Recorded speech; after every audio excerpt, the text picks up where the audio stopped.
Hello guys, तो इस video में हम डिस्कस करेंगे हमारा एक बहुत ही इंटरेस्टिंग प्ले घोस्ट्स, जिसको लिखा है हेनरी गिब्सन ने। इस वीडियो में हम कवर करेंगे इस प्ले के कैरेक्टर्स के बारे में, हमारी plot summary, detailed explanation, as well as हम लास्ट में हम इस प्ले की थीम्स को भी जानेंगे। तो before starting, do not forget to subscribe, watch the last, तभी आपको ये पूरी तरीके से समझ आ पाएगा और तभी आप आंसर्स को ठीक से अटेम्प्ट करवाएंगे, अदरवाइज गड़बड़ गड़बड़ हो जाएगी। तो हेनरिक इब्सन का जन्म एक बहुत ही वेल्दी फैमिली में हुआ, नॉर्वे में 1828 ईयर में। इन्होंने शुरुआती अपने जो दौर था, जो इन्होंने अपने हायर एजुकेशन को सोचा था कि हायर एजुकेशन परस्यू करेंगे, ये उसमें फेल हो गए, एंट्रेंस एग्जाम पास नहीं कर पाए। इसीलिए इन्होंने अपनी राइटिंग स्किल्स पे ज़्यादा फोकस करने का डिसीजन लिया। इनकी फैमिली भी शुरुआत में काफ़ी पुअर रही, इनका बहुत ही स्ट्रगल रहा, बहुत ही अनसक्सेसफुल ईयर्स इन्होंने देखे अपने सामने। बहुत टाइम के बाद ये इटली में मूव हो गए, इटली चले गए, और बहुत टाइम के बाद ही इनको अपनी जो ये रिकॉग्निशन डिजर्व करते थे वो रिकॉग्निशन मिली, और अब इनको जाना जाता है द फादर ऑफ रियलिज्म के नाम से। ये मॉडर्निज्म में भी एक बहुत ही रिकॉग्नाइज्ड फिगर है, और इनके प्लेज, इनकी स्टोरीज को आज तक दोहराया जाता है, पढ़ा जाता है। हम आगे बढ़ते हैं, करेक्टर्स के बारे में जान लेते हैं। तो हमारे इस प्ले की जो मेजर करेक्टर है वो है मिसेस हेलेन एल्विंग। ये एक बहुत ही अमीर विधवा औरत हैं, जिनके हस्बैंड 10 साल पहले मर गए थे। ये बहुत ही ऐसी बहुत ही खुले विचारों की विमेन है। ये ऐसा सोचती हैं कि हर चीज को एक पॉजिटिव अप्रोच से सोचना चाहिए। ये अपने हस्बैंड के नाम पे एक ऑर्फनेज भी खोलना चाहती हैं, उनकी याद में। आगे है ऑसवर्ल्ड एल्विंग। ऑसवर्ड एल्विंग हमारे मिसेस हेलेन एल्विंग के बेटे हैं। इन्होंने पेरिस में अपने 20s में ही एक पेंटर की तरह सक्सेस रिकॉग्निशन प्राप्त कर ली है। जब प्ले बढ़ता है, जब हमारा प्ले शुरुआत होता है, उस टाइम भी ऑसवर्ल्ड इनके पास नहीं है, अपनी मदर के पास नहीं रह रहे हैं। उस टाइम पे ये आउट ऑफ कंट्री से वापस आने वाले हैं अपनी मदर के पास। आगे बढ़ते हैं, नेक्स्ट करेक्टर पेस्टर मैंडर्स। ये एक बहुत ही जजमेंटल इंसान है। ये सारे फाइनेंशियल एस्पेक्ट्स को मैनेज करते हैं। जो भी मिसेस एल्विंग ऑर्फनेज खोलना चाहती हैं, उसके सारे फाइनेंशियल एस्पेक्ट्स को ये मैनेज करते हैं। आगे बढ़ते हैं, ये है जेकब इंगस्ट्रैंड। बेसिकली जेकब इंगस्ट्रैंड ये कारपेंटर है, जो जिनको मिसेस एल्विंग ने हायर किया है ऑर्फनेज को बनवाने के लिए, और यही सारा ऑर्फनेज का काम देखने वाले हैं। आगे बढ़ते हैं, ये जो इंगस्ट्रैंड है ना, इनकी बेटी है रिजाइन, इस कारपेंटर की बेटी है रिजाइन।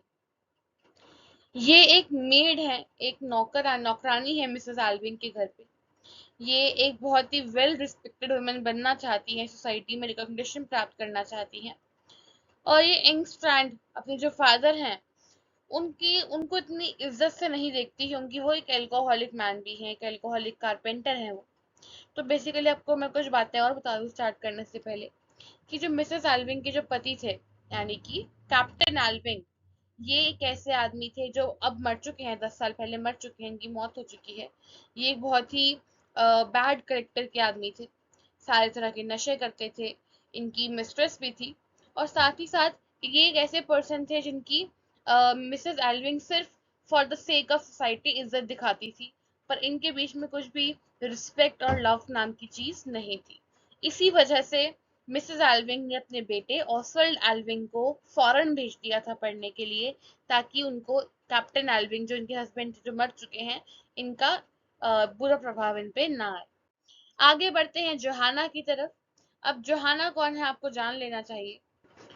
ये जो रिजाइन है, रिजाइन बेटी है जोहाना और कैप्टन एल्विंग की, यानी कि ये कैप्टन एल्विंग की मिस्ट्रेस थी, और इन्हीं की बेटी है रिजाइन।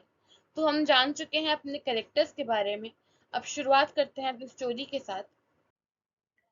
हमारी स्टोरी की शुरुआत होती है जब जेकब एंगस्ट्रैंड अपनी बेटी रिजाइन से मिलने आते हैं मिसेस एल्विन के घर पे, और यहाँ पे ये अपनी बेटी को कहते हैं कि तुम मेरे साथ चलो, क्योंकि ये जो मिसेस एल्विन का ऑर्फनेज बनवाना है इसका सारा काम अब हो चुका है और अगले उसकी ग्रैंड ओपनिंग है, तो हमने सारा काम निपटा लिया है, तुम भी मेरे साथ चलो यहाँ पे और कोई काम तुम्हारा भी नहीं है, तुम एक मेड बन के यहाँ पे मत रहो।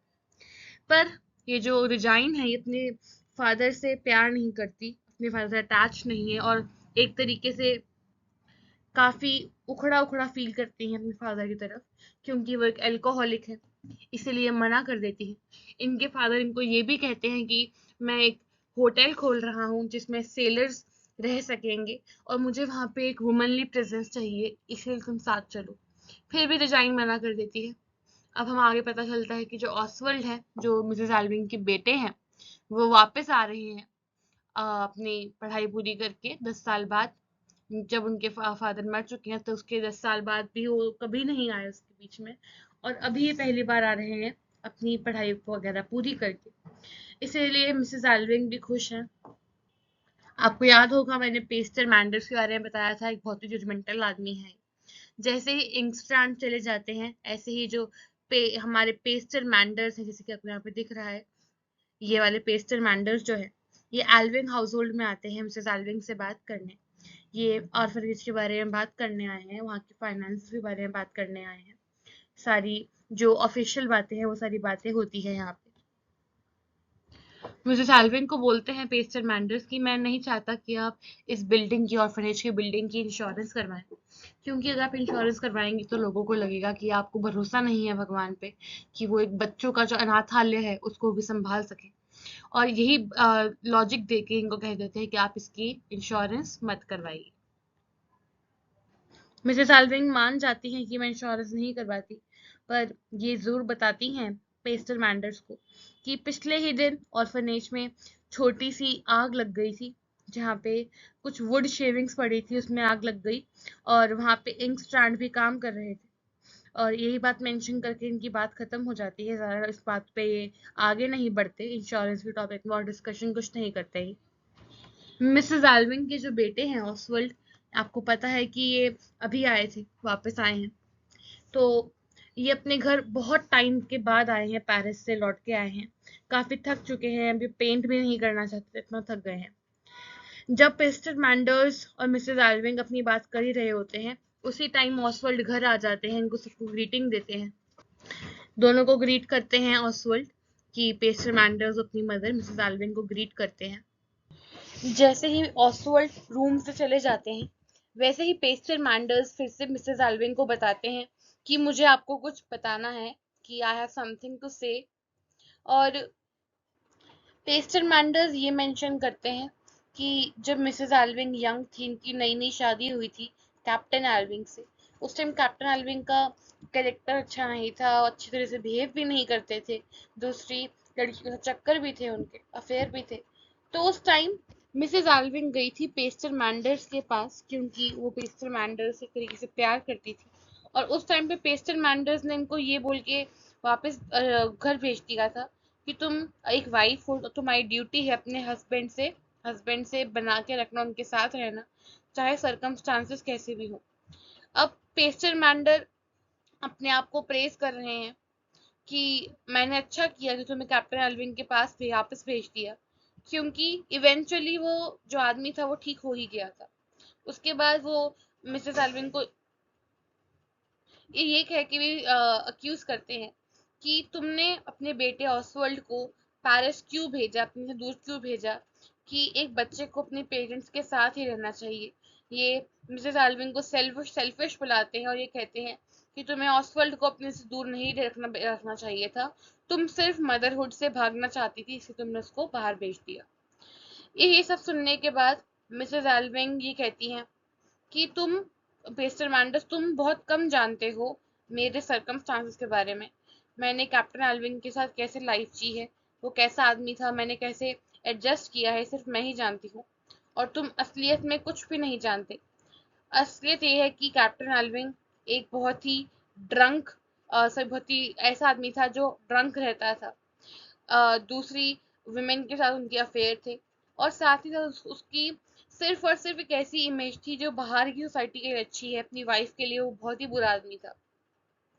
ये सब सुनते हैं कैप्टन एल्विंग और एक तरीके से ये सोचते हैं कि मिसेस एल्विंग ने अपनी लाइफ बहुत ही दुख में जी है। आगे बढ़ते हैं अपनी स्टोरी के साथ हम। इसमें ही कैप्टन जो मिसेस एल्विंग है, ये कैप्टन एल्विंग के बारे में एक बात बताती हैं कि मेरे जो हस्बैंड थे कैप्टन एल्विंग, उन्होंने मेरी मेड जोहाना को अप्रोच किया। और मिसेस एल्विंग ये भी बताती हैं कि इनका जो अफेयर था ये हमारे ही घर में स्टार्ट हुआ था।